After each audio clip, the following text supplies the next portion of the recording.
Here's the truth that I wish someone had told me a whole lot sooner. Breaking free from worry isn't about flexing willpower in any sort of way or forcing yourself to just think positive, right? I've tried that, and it didn't stick when I tried it. What actually changed my life was building proof, like real proof on the ground evidence. Taking very small and present, actions that it beats rehearsing disasters in my head every single time. And then I built a simple system so that showing up today became easier than spiraling about tomorrow, and that's what this is about. So this is actually part 2 of a video. Part 1 I already recorded. You could probably find it there on the channel about turning what make those worries and everything, and what worked. The things that happen sometimes in the way you live most of the time. You've got these worries and these things that are there, and my gosh, there's just simple ways we could flip that for you. And so I wanted to dive deeper into the topic. So we're gonna add measurement and gentle boundaries and a few identity practices. So authentic action becomes your default when uncertainty starts to show up. So when I'm worried and all that, so that we ground this and dive super deep into it in part 1. You may need to go watch that, and I'll cover a little bit more of that here in a second. Of course, if you're new here, welcome to the Giver Method channel. My name is Jake. I'm glad you're here for part 2. So a quick gut check for you. Maybe you watched part 1, and if not, you're welcome to go watch it. And let's say that you tried a few of the tools from part 1. You separating real problems from the imaginary ones. You train tomorrow's worries for one small win, or maybe something like that. And you started doing it, and gosh, they worked until your stress started to spike. You have one of those moments where you were trying to redirect the anxiety into action, and you thought this is it, but it maybe didn't stick right away. Without constant reminders, or maybe you said hey, when I remember to do this, it helps. But how do I make this more automatic so I'm not fighting the same battle every single week? If you've been through that, you're feeling that worry, and you're like, man, I've been trying all sorts of practices, but I want to make them stick, then this is the video for you. This is what we're going to cover. Once again, I want to tell people, when you go into these worry spirals, and anxiety's hitting, there's nothing wrong. You're not failing. You're not weak, and you're definitely not stuck. You're just missing the part that makes all the changes that you want to do stick, no matter if it's stuff I've recommended or others. Simple systems that support you when your brain starts to drift back into that worry world. Maybe you're a parent who's getting better at swapping late night spirals for real connection at bedtime, but surprises at home still send you into all those what ifs that could happen. Maybe you're an entrepreneur who turned a few worries into productive actions, but during your busy seasons, you need scaffolding that keeps everything steady. Or maybe you're an employee who's learned to channel job fears into proof of your capability, but you want to feel natural, not like you're fighting it. Once again, this isn't about perfection at any point. Any of the things we cover in the Giver Method isn't about perfection, or that these negative feelings of fear, anxiety, overwhelm, imposter, any of the stuff we cover, they're not going to come up again. They do, but it's about building rhythms that make the present moment action your go-to move every single time. Now, I mentioned earlier, my name is Jake, and if you are new here, of course, like I said, introduce myself. I'm Jake Talbert, founder and author of this book. It's called The Giver Method. Right now, this book's available for you. You can get it on Amazon for as little as $2. I put a link down in the description where you can go get it, or you could pause the video, go get yourself a copy. I cover this in every video. This is the best $2 you can invest in yourself. Came out last November. Since coming out, it has sold thousands of copies, has tons of 5-star reviews, and what people love about it is that it is grounded in stories and actions, like exercise that you can do that are meant for people like you, because they're grounded in my story. I'm a father of 3. I'm an entrepreneur. I've worked in that corporate atmosphere. So I know you can't just burn everything down, start over, go move to the woods to find yourself. So everything we do is designed to be stuff that fits into your daily life with what you're already doing without adding more to your plate. Now, I'll never forget when all this type of stuff clicked for me. It wasn't the day I first redirected worry into action. I started to do those things. It was actually when I set up small and repeatable practices that made showing up with my gifts and superpowers easier than spinning out. That's when my family started getting consistent responses from me. They got a really consistent and present version of me, not the occasional one that could spiral out of control. Behavior change isn't just showing up with better techniques. It's about shaping your environment, watching your feedback, and acting from the identity that you're growing into. And so today I'm walking you through 4 more strategies, more advanced strategies I've worked with parents and entrepreneurs and employees like yourself to make this sort of change and getting rid of worry permanent so you can build the future you want. I mean, you don't have to become the person or a different person or pretend that you don't care about your future. We're just simply designing your days so that like using your gifts and superpowers in real time is so easy and easier than like scattering your energy across these imaginary what if scenarios. I said everything we're going to cover is grounded in the Giver method. Get yourself a copy on Amazon, because when you like support your present moment with gifts and activate those things with the right systems, you stop relying on willpower and you start living from alignment with all this natural energy. If you missed part 1, maybe you want to go watch that first. It sets the foundation we're going to build upon. If you want to dive deeper, go get a copy of the Giver method on Amazon, for a full framework and for worksheets. If you're craving more personal touch, I've got some coaching spots we've opened up. So you can check out the coaching program details below, see if it makes sense for us to jump on a call and discuss what that would look like. And if you lead a team or in a community, have some sort of a podcast or an event or whatever, and you're like, man, these messages would resonate with my people, let's talk about how we could bring it to them in a very real way. Of course, if you haven't already, hit subscribe, tap that bell for notifications, and comment like which of these things lands for you the most. All right, let's now dive in. I want to talk about these 4 strategies that make that worry transformation we're looking for permanent in your life so you can show up as the most real version of yourself. So that takes us to our next strategy, principle idea that we want to focus on. And it's how to spot like what's fueling you versus what drains you. So you got to do these energy check-ins. And I cover this a lot in so many videos because it is so important and we forget about these so often. So let me ask you something. Have you noticed how maybe 20 minutes of worry can leave you feeling like you've run a marathon? But maybe doing more than 20 minutes, an hour, 2 hours of something that is small but meaningful, and using your gifts and superpowers, and it could be even more difficult, leaves you strangely energized. Well, that's not a coincidence. That's just the difference between pouring energy into fear versus pouring it into your gifts and superpowers that are authentically you. And the thing most of us never fully realize is, worry, it can be really sneaky. Because it makes us feel responsible, like we're actually doing something about the problem, but really you're just burning through your fuel tank on things that's not going to actually move you forward in any sort of way. And when you're already tired and burnt out and stretched thin, you can't afford to keep running on empty. And so that's why doing these energy check-ins are so important. These are just really simple, but it's going to open your eyes just how much worry is costing you. And so here's how it works. The next time you find yourself stressing about something in the future, something with your kids, your teenager's college path, your business making it through a season, is my boss going to notice me, whatever it is, just start asking yourself questions and rating your energy. How drained do you feel on a scale of 1 to 10? Do I feel like I'm showing up present for my family? Like, am I focused on what's actually right in front of me? Grade those things, rate those things for yourself. And then you could do the same sort of thing where, like, as you start to notice things that have action, where you're spending 20 minutes actually showing up with your gifts. Having a real conversation with your teenager about something that excites them, checking in with that client that you love. Maybe you knock out one of a project, one small step of a project, at work, instead of like trying to rehearse the worst case scenarios in your head, and then gut check, like go check in with yourself again. Do that gut check of like what's noticed, like what's different as a part of that. Am I having more energy? Was that draining? Like, it's going to be really crazy and eye-opening for you. And now here's something else that gets even more eye-opening is when you start tracking that stuff over time and you see these categories that emerge, and you've got like this energy portfolio. You've got the things that drain you, worry, and what it could happen, playing out disasters in your head. You've got the neutral stuff like routine tasks or basic planning, and then you've got the gains, the things that really build energy for you. And those are the moments that you're using your gifts authentically, being present and actually solving something real. The goal isn't perfection, it's just about tipping the scale towards more gains and fewer drains, right? And the best part is it's not about positive thinking, it's about proof.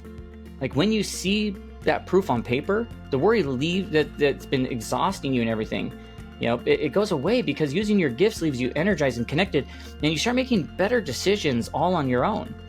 You stop wasting your fuel on these imaginary problems, you start investing it in real opportunities, and that's how you build the evidence that your brain needs to stop believing worries is responsible and start believing in the action that you could take today. And that's going to take us to our next strategy and principle, which is like how you prove to yourself that you're already like getting ready, that you don't have to worry about the things for tomorrow. So like, let's talk about, the idea is, today is what's building for tomorrow. And because it's that lie that worry is going to whisper to you that if you stop stressing about the future, you're going to be blindsided by something, or you're going to be unprepared.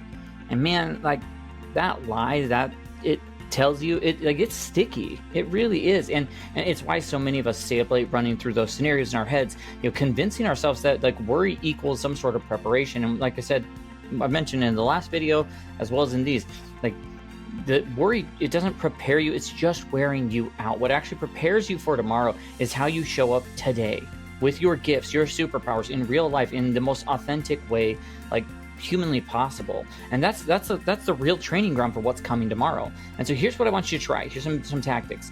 Things that you're most worried about. Take those things, whatever they may be, your kid's future, stability within your job or your business, making it through the year, whatever, and ask yourself, like, what kind of person would be ready for this if it really happened? Like, what skills, what strengths, like, would I need to make that happen? Like, maybe it's confidence, maybe it's problem solving, maybe it's stronger relationships or emotional resilience. And then here's the connection that you've probably been missing. Every time you use your gifts today, you're actually building those exact strengths tomorrow. So think about it, like when you use your gift, let's say you've got encouragement with your teenager today, you're not just making them smile, you're building the kind of relationship that you'll carry both through the big both now and through the big challenges that they may have later. When you lean into your natural problem-solving ability at work instead of spiraling into what ifs, you're not just fixing today's issues, you're proving to yourself and like everyone around you that you're completely capable, which creates more career security and more confidence. And when you bring calm to chaos of your family's daily stress, you're practicing the emotional relationship and the emotional leadership that's going to matter in a way more when any sort of future crisis comes up than you could with any sort of late night worry never could. And so here's where it gets really good for you. You don't just notice it while it's in your head. You write it down. You keep a little weekly log of the times that you use your gifts today and then how it connected to your future. Maybe something that you've been worried about. Over time, you see like this track record growing and piling up evidence of like you're actually preparing for your future every single time that you show up authentically and present. And that's the point. Like when you don't have like just hope for things, like you look at like worry, you don't just hope that worry keeps you sharp. Like, gosh, I'm going to prove that the action I take today is going to build tomorrow's readiness. I keep a log of those sort of things. Like the more you're going to see that your brain like will finally let you go like and look at that lie of anxiety equaling preparation and move forward from it. Like take it from your head and say, no, I'm not going to play those endless scenarios in my head. Because I got real proof of what's already becoming. I'm already becoming the person that can handle whatever comes by doing the actions today. And then that takes us to the sixth one, which is I call it the worry box, which is like giving your brain a place to put it all. Like worry happens, and that's okay. Part of the reason worry feels so heavy is because our brain just doesn't have an off switch, and it's not like once you figure out things you can do for it, like it just goes away overnight. That you start running through these scenarios in your head, like, man, I stopped thinking about this. I'm being irresponsible or whatever. Like, things just cycle. They're stealing that energy. That when you're trying to work or when you're trying to hang with your children or you're trying to just have a quiet moment. And the truth is, like, you don't have to shut your brain off in any sort of way. That's not how it works. You just have to give it boundaries. And so that's why having some sort of I just call it the worry box or whatever, like, is so important, because it's how you handle the next thing. Like, so instead of letting yourself worry, like letting that worry run the whole show all day long, like you give it a time slot, a very clear time slot. You're going to give it 5 minutes or 10 minutes, maybe, I don't know, 15 max, same time every day. Just like schedule it on your calendar. Like, hey, that's when I'm gonna let my brain bring up the concerns and you actually look at them, and diagnose them. It's like, okay, I can't worry about that. I'm going to put that in my, look at it later on when I put it in my worry box or whatever. You let your brain bring up those concerns, you look at them, and then you write them down. You sort through them, like what's real, what are the just what ifs, what are things I could take action for, what are what's the real stuff, map out the action I can take. In the first part 1 video, dive deep into this concept of like, well, how do I take one step that I can actually do using my gifts to move this thing forward? And then when a timer goes off, that's why it's so important to say, I'm only going to do this for 5 minutes or 10 minutes. Like, you close the box and you move on with your day. Now I know what you might be thinking, like, yeah, Jake, but what about when like worries pop up that are outside of that boxed in period?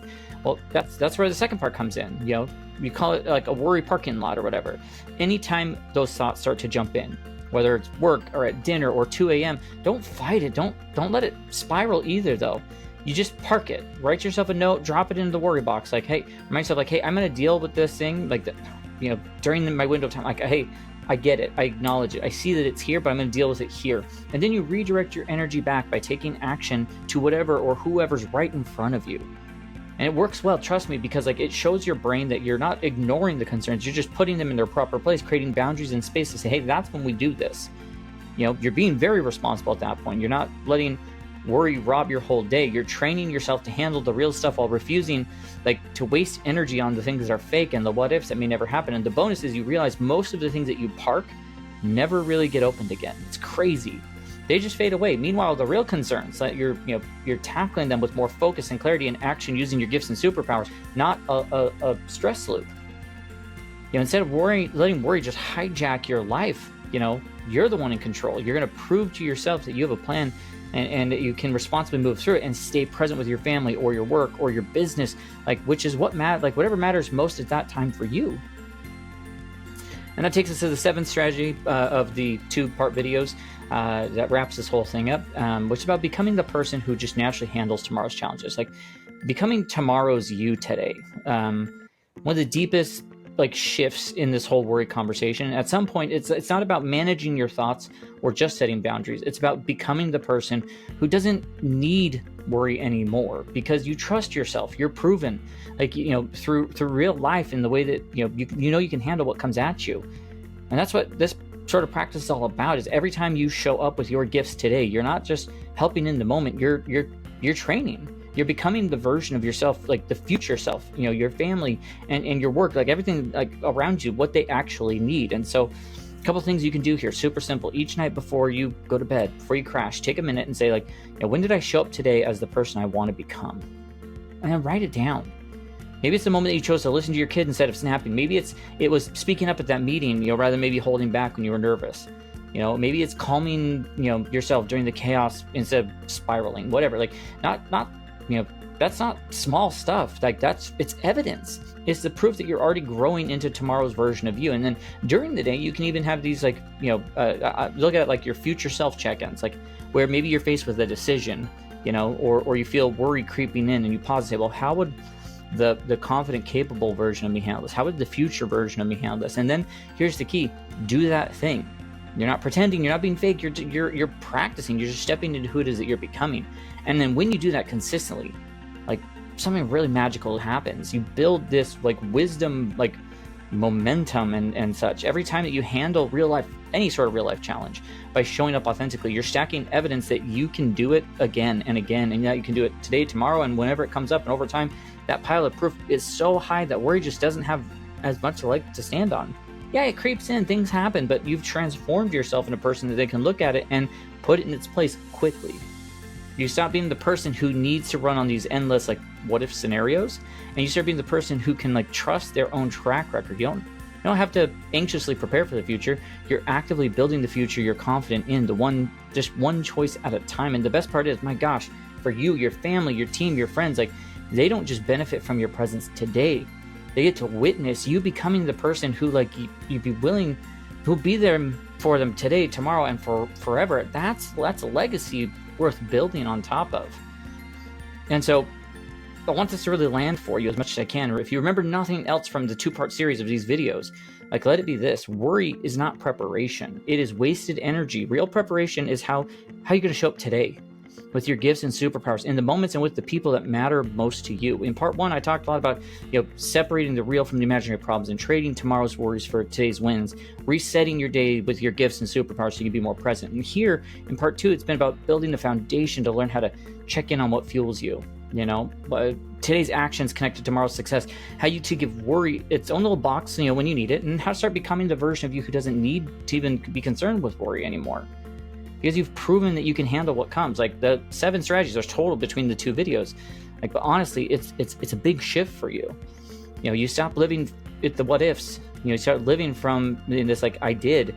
You stop draining energy by rehearsing disasters. You start building confidence by the real action you're taking. And the best part is, the more you live that way, the more you don't just impact your own life, you change the atmosphere all around you. Your kids get a way more present parent. Your spouse gets way better partner who's engaged instead of distracted, your coworkers, your clients, your team, whatever. Like, get a version of you who's focused and more grounded and actually bringing value instead of burning out. And that's what the GIVER method is really all about. It's not about adding more to your plate or faking positivity. It's about using your gifts you already have in real time with real people, letting those actions compound in a way that actually make you live the life you want.